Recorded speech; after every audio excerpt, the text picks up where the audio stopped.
예수님께서는 진정 너의 의의가 서기관과 바리새인보다 더 낫지 못하면 결코 천국에 들어가지 못하리라고 말씀하셨습니다. 지난번 우리가 마지막 부분을 우리가 20절에서 읽었습니다. 예수님의 제자들에게 그리고 그 말씀을 듣는 그들에게 서기관과 바리새인의 의의보다 너의 의의가 더 나아야 한다고 말씀하신다는 것이죠. 그렇다면 예수님이 말씀하시는 의의는 예수 그리스도부터 예수님으로부터 받을 완전한 의의를 의미하는 것이라고 말씀드렸습니다. 그렇다면 오늘 예수님은 그의 제자들과 그의 말씀을 듣는 자들에게 진정 바리새인보다 더 나은 의의 삶이 어떤 것인지를 율법을 통해서 율법에서 예를 들어 주시면서 가르쳐 주십니다. 그런 측면에서 예수님이 이렇게 말씀하고 계시죠. 옛 사람에게 말한 바 살인하지 말라. 누구든지 살인하면 심판을 받게 되리라 하였다는 것을 너희가 들었으나, 사실 이 살인하지 말라는 것은 10계명에 우리가 잘 아는 계명 중에 한 계명이죠. 10계명의 제6은 살인하지 말라 이렇게 말하고 있습니다. 대인관계에서 나오는 대인계명이라고 말하고 있죠. 근데 옛사람에게 말한 바 살인하지 말라라고 했는데, 누구든지 살인하면 심판을 받게 되리라 하였다는 것을 너희는 들었으나, 당연하겠죠. 누구든지 살인하면 심판을 받게 되는 것은 기정사실입니다. 그때도 그렇고 지금도 그렇고 예수님 시대도 그렇고 과거에 율법을 모세가 받았을 때도 그렇다라는 것입니다. 그래서 심판을 받게 되리라 하였다는 것을 너희가 들었다. 근데 여기 들었으나라는 말은 뭐냐면 그러나, 들었었지만 그러나 이런 말이죠. 들었으나 그러나. 영어도 but이라는 말이죠. 그러나 너희가 지금까지 들었지만 그러나 지금 예수님은 또 다른 말씀을 하고 싶어 하십니다. 그들이 표면적으로 지키는 그 율법의 말씀, 그 지킨다는 그들에게 또 다른 측면에서 예수님 말씀하십니다. 근데 사실 구약에서 나와 있는 이 10계명은요 도덕법에 해당됩니다.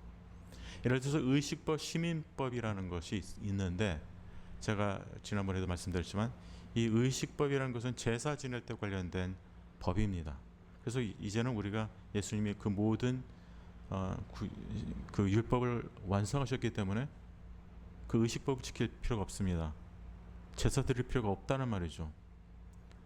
그리고 또 한 가지는 이 도덕법은 10계명에 해당되는 거예요. 먼저 시민법 같은 경우는 이스라엘 백성들이 그 이스라엘 나라라는 그 백성들로서 그 언약의 백성으로서 지키는 것이 시민법이었습니다. 그것도 예수님이 오심으로 다 성취됐다고 우리는 보고 있죠. 그 의미상에서. 근데 이 여기에 나와 있는 이 도덕법 10계명은 지금도 우리가 지켜야 됩니다. 그 의미, 도덕적인 거, 살인하지 말라 당연히 지켜야 되죠. 간음하지 말라, 거짓 증언하지 말라, 이런 뜻은 내 이웃에게 거짓 증언하지 말라, 이런 것은 다 도덕적인 법이고 하나님의 말씀에 따라 사는 것이기 때문에 지금도 지켜야 되는 것입니다.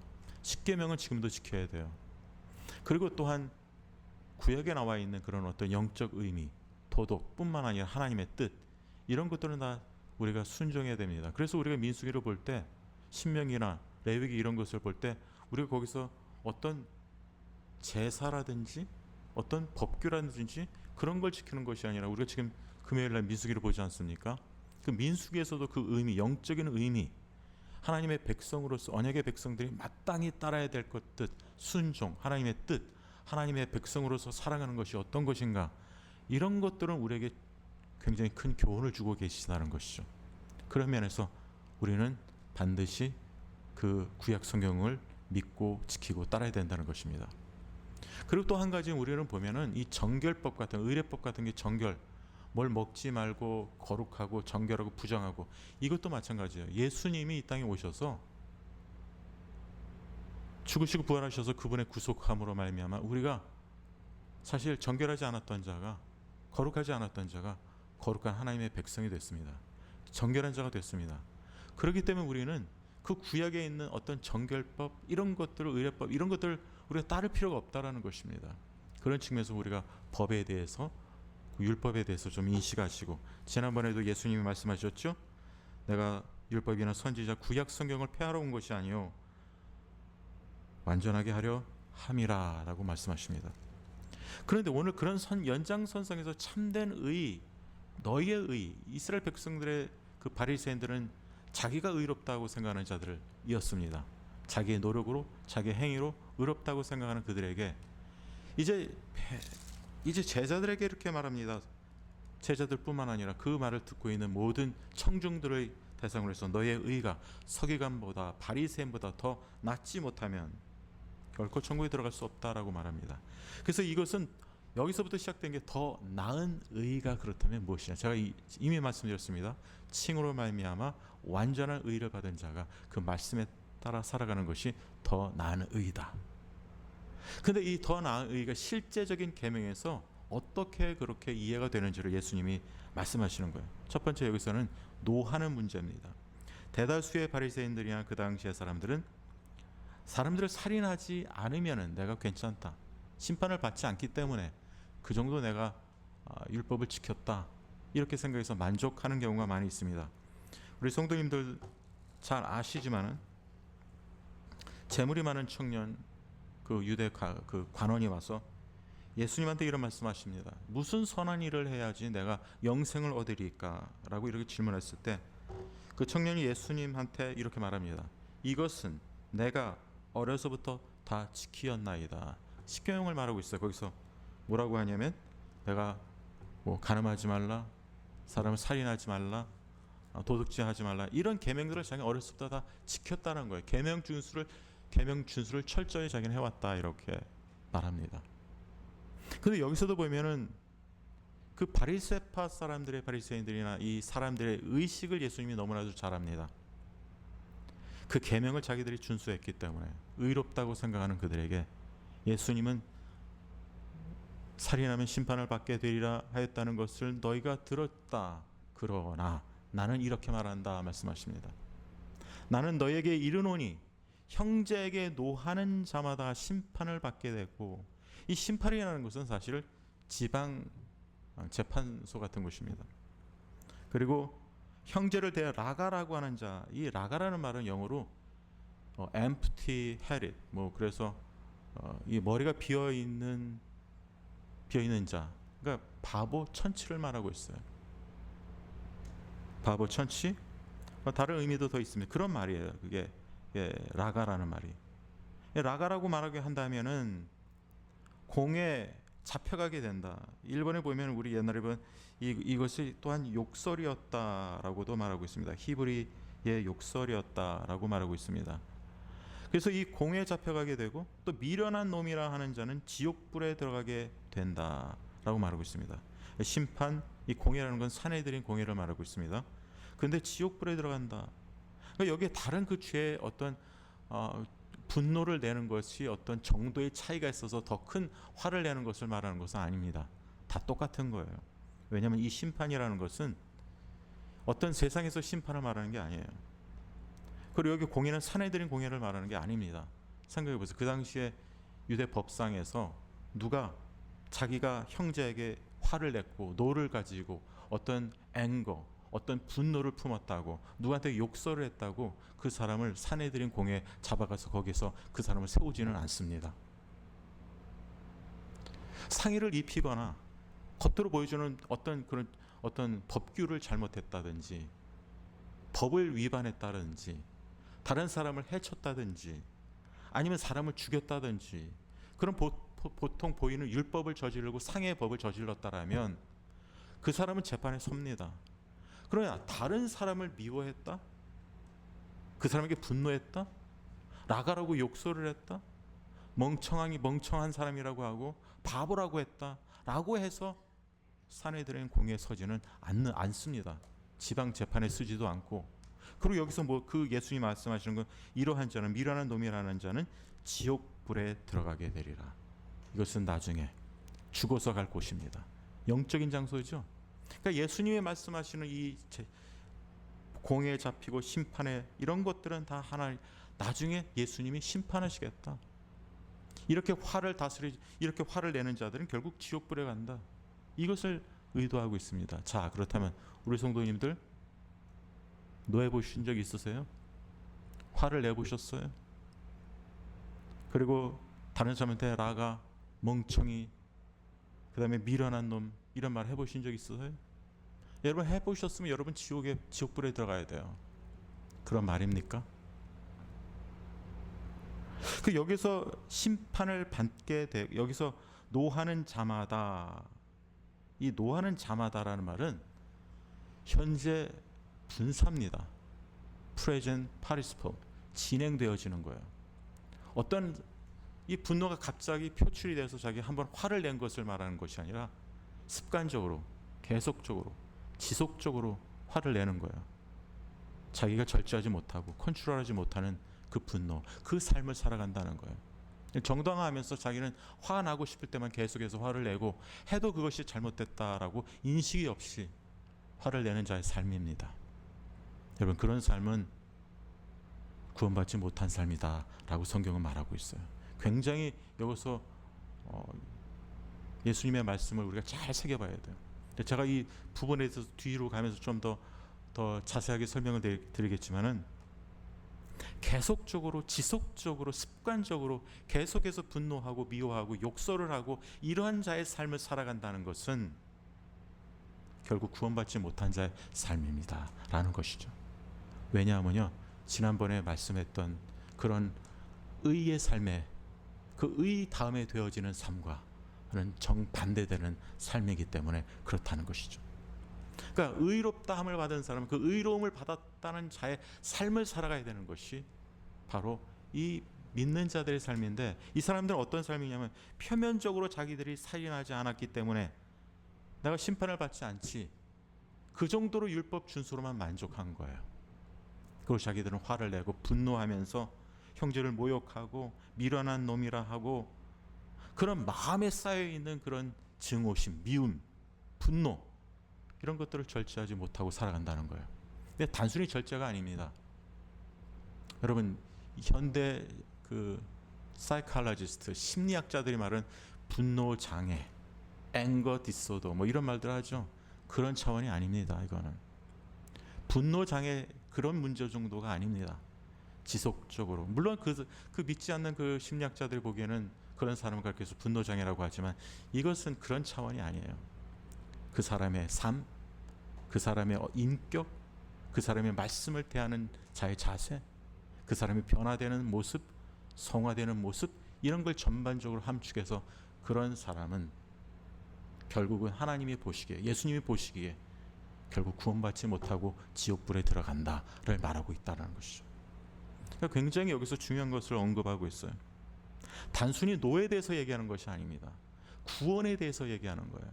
구원받은 자가 어떤 의를 힘입어 살아가는가, 그것을 말해주고 있다라는 것입니다.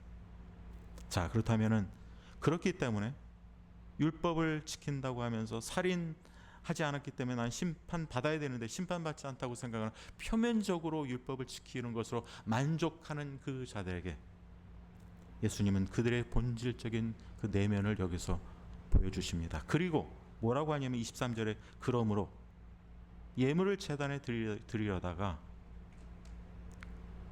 거기서 내 형제에게 원망을 들을 만한 일이 생각나고, 이 예물이라는 것은 기프트입니다. 하나님 앞에 드리는 헌금, 헌물, 이런 것들을 말하고 있죠. 기프트. 근데 예물을 제단에 드린다는 것은 이 사람이 지금 예배, 제사 예배를 드리러 온 것이죠. 제사를 드리러 온 거죠. 그래서 그 제단에다가 하나님 앞에 헌금을 드리고 헌물을 드리려고 하는 거죠. 그게 예물입니다. 그래서 예물을 드리려고, 제사 드리고 예배 드리려고 와서 드리려다가 만약에 거기서 형제에게 원망 드릴 만한 일이 있는 것이 생각이 나거든 어떻게 하냐면 예물을 제단에 두고 먼저 가서 형제와 화목하라라고 말합니다. 근데 22절과 23절을 보면 그 분노하는 사람들이, 노하는 사람들이 이 예물을 대하는 그들의 모습을 말해주고 있어요. 분노할 때 이 분노가 어떻게 되느냐, 분노를 가지고 있는 이 사람의 모습이 재물을 데리다가 형제가 원망을 드릴 만한 일이 있어요. 결국 이 사람은 그 분노라는 것이 형제 간의 어떤 원망 들을 만한 일로 발전했다라는 거예요. 그게 드러났다는 거예요. 그런 모습으로. 그래서 그 원망 들을 만한 일이 생각이 나거든 재물을 제단 앞에 두고 먼저 가서 형제와 화목하고 reconcile, 화목하고 그에 와서 예물을 드리라고 말합니다. 만약에 그 형제에게 원망을 들을 만한 일이 생겼다고 합니다. 영어로는 if he has something against you, 너에게 뭔가 너가 잘못한 것, 원망 들을 만한 일이 생각이 난다면 그건 죄라는 것이죠. 원망 들을 만한 인간과의 관계 속에서 단절된 관계를 말해주고 있어요. 편치 않은 관계. 그런데 그런 관계가 있으면서도 하나님 앞에 나와서 제단에 예물을 드리고 예배를 드린다고 합니다. 우리는 예배가 굉장히 중요하다고 생각하죠. 예배 최우선순위를 두고 예배 어떤 목사님 예배 상명을 걸어라 막 그런 말도 하죠. 예배가 성경에서 굉장히 중요하다라고 말하고 있습니다. 그런데 예수님께서는 만약에 형제와 어떤 불화가 있었고 원망 들을 만한 일이 있었고 그 인간적인 관계가 파괴된 관계, 단절된 관계가 있다라면 그 예물을 들고 나와서 드린다면 그것이 하나님이 그 제사를 그 예물을 받아들이느냐라는 것입니다. 받아들이지 않는다는 거예요. 그렇기 때문에 그 예물을 먼저 드리기 전에 가서 먼저 형제와 화해하라, 화목하라 이걸 말씀하고 있습니다. 성경에 나와 있는 말씀인데요. 이 예배에 대해서 시편 51편에 이런 말씀이 있습니다. 주께서 제사를 기뻐하지 아니하시나니 그렇지 아니하면 내가 드렸을 것이라 주는 번제를 기뻐하지 아니하시나이다. 마땅히 구약에서는 제사를 드려야 됩니다. 그런데 하나님이 번제를 기뻐하지 아니하신다. 제사를 기뻐하지 아니하신다. 왜 그런 말씀하실까요? 다윗과 하나님과의 그 가운데 죄가 있을 때, 순종하지 못했던 죄가 있을 때 하나님이 하나님 앞에 나와서 제사 예배를 드려도 하나님이 기뻐하지 않으신다는 거예요. 그래서 주께서는 제사를 기뻐하지 아니하신다. 그렇지 않으면 내가 드렸을 것이라 주는 번제를 기뻐하지 아니하시다. 이 말이 어디에 나와 있냐면 시편 51편에 나와 있어요. 밧세바를 취했죠. 간음죄를 저지르고 난 다음에 자기가 간음죄를 저지르고 난 다음에 그 죄 때문에 하나님 앞에 자기가 제사 예배를 드려도 하나님은 기뻐하지 않으실 거라는 거예요. 그 죄 문제가 해결되지 않으면. 그러면서 17절엔 바로 시편 50편이 다윗의 회개 기도입니다. 회개 시입니다. 그래서 그는 그렇게 말합니다. 하나님께서 구하시는 제사는 상한 심령이라. 하나님이여 상하고 통회하는 마음을 주께서 멸시하지 아니하시리이다. 결국 그는 통회했습니다. 그는 상한 마음으로 하나님 앞에 자기의 죄를 자복했습니다. 그게 시편 32편에 또한 나옵니다. 나의 죄를 하나님께 인정하니. 그렇게 되니까 나중에 시편 51편 19절에는 그렇게 말합니다. 그때 주께서 의로운 제사와 번제와 온전한 번제를 기뻐하시리니. 이렇게 하나님 앞에서 상한 심령으로 참회와 기도를 하니까 결국 하나님이 온전한 번제를 기뻐하신다는 거예요. 하나님이 번제 제사를 기뻐하지 아니하는 게 아니라 하나님과 우리 인간과의 그 죄가 거기서 막혀진 담으로 있다라면 그 죄의 문제를 먼저 해결하기를 원하신다는 거예요. 그런 의미에서 우리는 사무엘상 잘 아는 말씀이지만 사무엘이 이르되 여호와께서 번제와 달인 제사를 그의 목소리를 청정하는 것을 좋아함같이 하심같이 좋아하시겠나이까. 이 사무엘이 말합니다. 여호와께서 번제와 다른 제사를 그의 목소리를 청정, 이게 순종입니다. 영어 성경은 obedience라고 그러죠. 순종하는 것을 좋아함같이 좋아하시나이까. 그래서 순종이 제사보다 낫고 듣는 것이 수양의 기름보다 나으니. 그러니까 왜 순종이 제사보다 낫고라는 말을 하냐면 그럼 제사가 필요 없다라는 말이 아닙니다. 순종이 없는 제사를 하나님 원하지 않으세요. 순종이 있는 제사를 원하세요. 그래서 아까도 다윗 같은 경우에도 뭐라 그랬어요? 그가 주께서 제사를 기뻐하지 아니하셨다. 그러나 상한 심령으로 통회하니까 하나님이 그 번제와 온전한 제사를 번제와 온전한 번제를 기뻐하신다라고 말씀하고 있습니다. 호세아 때도 보면은요, 이스라엘 백성들이 굉장히 우상 숭배를 합니다. 우상 숭배를 하고 굉장히 타락하고 하나님을 향한 정조를 잃어버립니다. 성적으로도 타락하고 모든 면에서 타락한 사회가 이 호세아 시대 때 일어난 일인데, 그때 호세아 선지자를 통해서 하나님은 그 백성들에게 나는 인애를 원하고 제사를 원하지 아니하며 번제보다 하나님 아는 것을 원하노라. 제사를 원하지 아니한다고 합니다. 번제를 원하지 아니한다는 거예요. 번제보다 하나님을 아는 것을 원하노라. 왜 그런지 아세요? 좀 전에 말씀드렸처럼 하나님한테 제사를 한다고 하면서 동식 우상한테도 제사합니다. 이게 혼합주의예요. 그 당시 호세아는 혼합주의로 전락했습니다. 하나님한테 예배를 드린다고 하면서도 다른 우상한테 또 예배를 드립니다. 우상 숭배를 합니다. 그 예배를 하나님이 받아주실까요? 그런 의미에서 인애라는 것은 하나님을 사랑하고 그 하나님의 사랑 때문에 하나님이 택한 백성들을 사랑하는 것이 인애인데, 아무리 하나님을 사랑한다고 해도 겉으로만 사랑하는 거, 겉으로만 사랑하고 실제로 사랑하지 아니하고, 하나님을 안다라고 하지만 알지도 못하고, 언약의 백성인데 하나님을 알아야 되는데 알지를 못하는 거예요. 하나님을 사랑한다고 하는데 사랑하지도 않는 거예요. 제사를, 그런 제사, 인애 없는 제사, 하나님 진정으로 알지 못하는 번제, 하나님 원하지 아니하신다는 뜻입니다.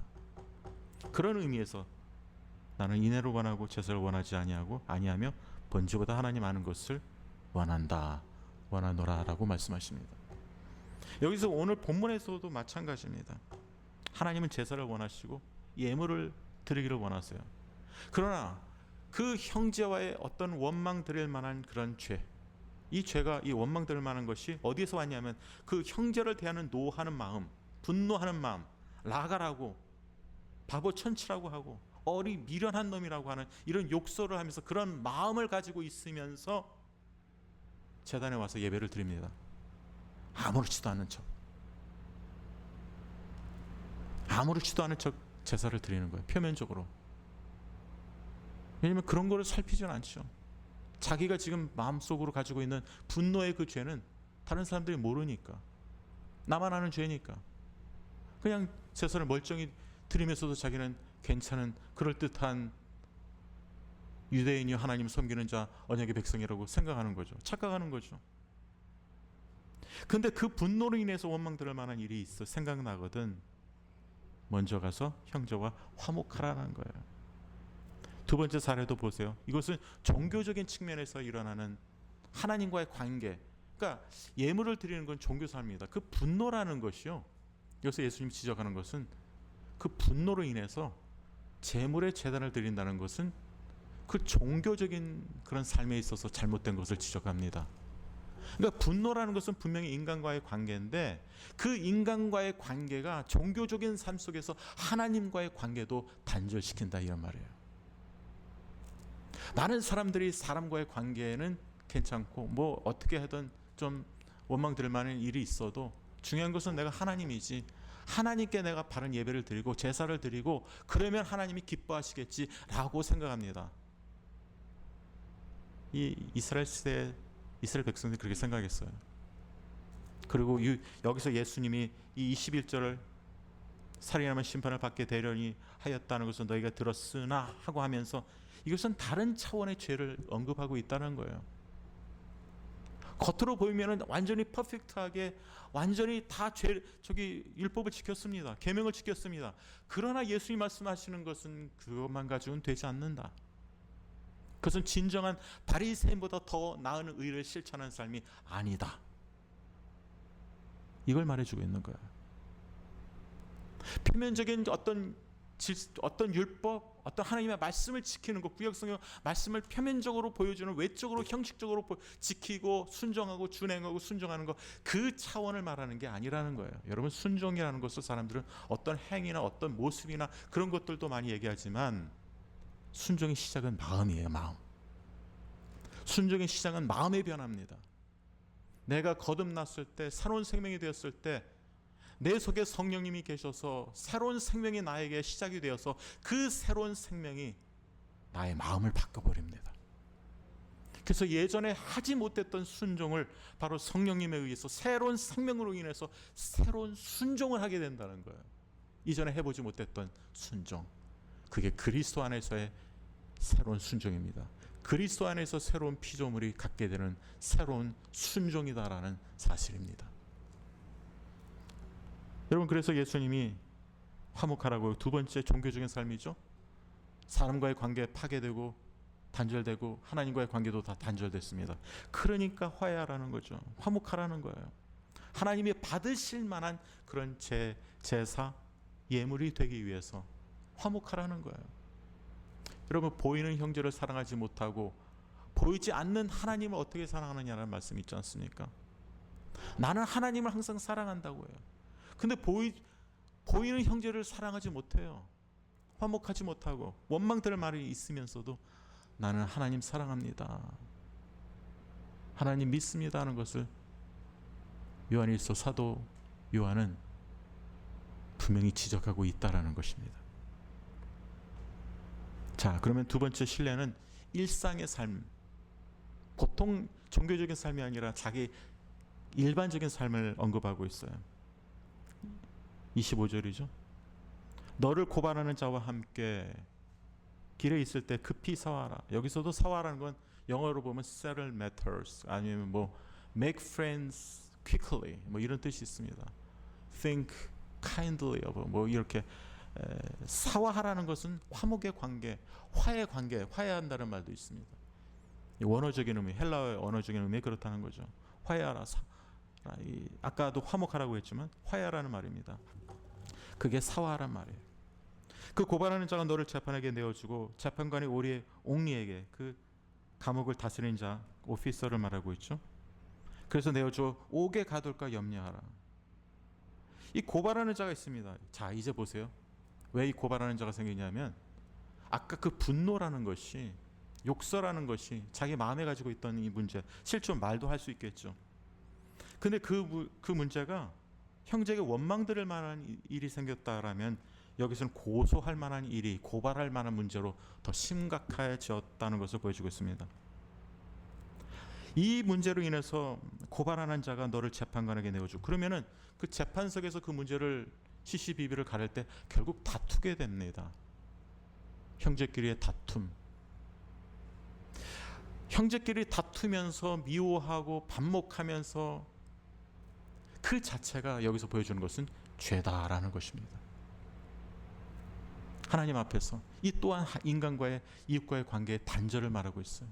원망 들을 만한 이것도 하나님 앞에서의 죄다라는 것이죠. 그러니까 이 죄라는 것은 바리새파 사람들한테 지금 보여주고 있는 거예요. 너희들은 이것을 죄라고 생각하지 않고 그냥 율법을 지켰다, 계명을 지켰다, 이 정도 준수, 나는 살인하지 않았다라는 측면에서 그들은 죄라고 생각하지 않았는데, 그것만이 죄, 그 율법을 지키지 않았다, 내가 율법을 내가 이행했다, 그것만으로 만족했어요. 살인하지 않았다? 그럼 그것을 만족합니다. 그리고 살인하면 그것을 죄라고 생각했습니다. 그러나 마음의 상태, 이 마음으로 가지고 있는 상태, 분노하는 거, 그리고 사람들과 길에서 막 소송하고 다투고 다툼, 그리고 분노, 이것을 죄로 보지 않는 사람들한테 너희들이 생각하는 그 죄가 다르다. 너희들이 지금 죄를 짓고 있다. 형제에게 들을 만한, 원망 들을 만한 그것이 죄다라는 거예요. 그리고 또한 뭘 말해주고 있느냐면 고발하는 자와 다투는 문제, 그것도 죄다라는 것을, 사람 차에서 그들이 깨닫지 못하는 것을 죄를 기억시켜주고 있는 거예요. 그렇기 때문에, 그런 것이 죄이기 때문에 그런 죄를 가지고 하나님 앞에서 너희가 예배를 드리면 하나님 받아주시지 않는다는 거예요. 그리고 그 죄를 짓고 살았다면은 영원한 불에 들어가고 그 죄로 인해서 어떻게 됩니까? 여기서 보면은 그 옥에서, 감옥에서 나오지 못한다는 겁니다. 그래서 26절을 보면 진실로 내게 이르노니 내가 한 푼이라도 남김이 없이 다 갚기 전에는 결코 거기서 나오지 못하리라. 생각해 보세요. 한 푼이라도 남김없이 다 갚기 전에는 감옥에서 어떻게 다 갚을 수가 있겠어요? 이게 무슨 말이냐면, 내가 한 푼이라도 남김없이 다 갚기, 감옥에 들어간 사람이 어떻게 갚을 수 있습니까? 나오지 못한다는 거예요. 결코 거기서 나오지 못하리라. 이 말은 너가 지은 그 죄로 인해서 아까 소송했죠. 사람들이 다퉜죠. 재판장에게 내어주고 급히 사과하지 않을 때를 말하는 거예요. 그래서 이 고발하는 이 고발의 문제로 인해서 이것을 해결하지 못했을 때는 거기서 나오지 못한다는 거예요. 예수님, 그게 죄다. 형제와의 관계 속에서 되어지는 그것이 죄다라는 것입니다. 그 죄 문제를 해결하지 못했을 때는 영영이 나오지 못하는 그 감옥, 아까 뭐라 그랬죠? 지옥불과 똑같은 그런 감옥을 말하고 있습니다. 지옥을 말하고 있어요. 여러분, 이것을 무엇을 말해주고 있습니다. 무엇을 말해주고 있나요? 그렇기 때문에 사과하라는 거예요. 화해하라는 거예요. 화목하라는 거예요. 자기와 함께 있을 때. 그래서 이 고발하는 자와 함께 있을 때 많은 주석자들, 신학자들은 뭐라고 하냐면 이 함께 있을 때라는 것은 인생 여정에서 기회가 있을 때, 이 세상에 살 때 화해하라, 화목하라 라고 말하는 것입니다. 여러분, 화목이 어떻게 됩니까?